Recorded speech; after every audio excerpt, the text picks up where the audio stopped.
Long before this moment the blessings were given, God had chosen Jacob, and now the household was unknowingly moving toward that destiny. Rebekah heard Isaac's request and understood the weight of the moment because in this culture, a spoken blessing was permanent, legal, and sealed. Once a father declared it, heaven confirmed it.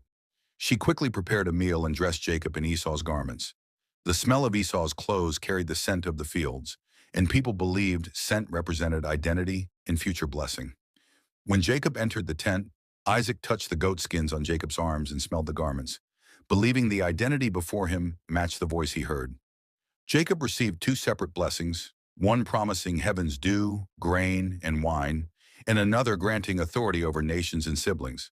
The moment Isaac finished blessing Jacob, he trembled violently because he realized he had spoken God's decision, not his own preference. God had allowed him to speak the exact destiny designed for Jacob since the womb. Esau returned and discovered what happened, and his cry shook the tent.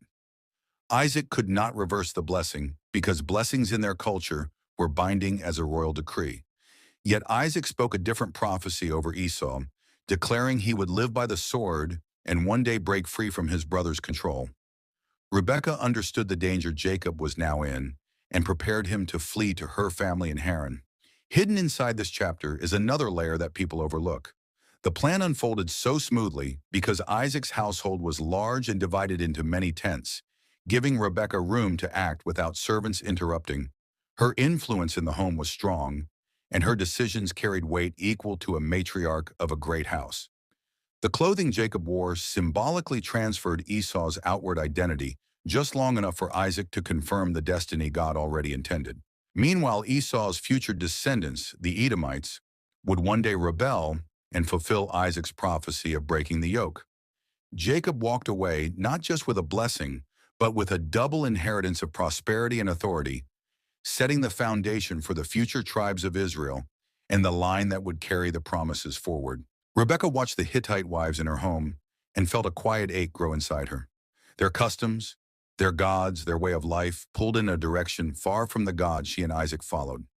She saw how Esau's choices brought tension into the household, and she feared what would happen if Jacob followed the same path. So she spoke to Isaac with honest sorrow, saying that life had become bitter because of these women. Her words were more than a complaint. They were a plea to protect the future God promised their family.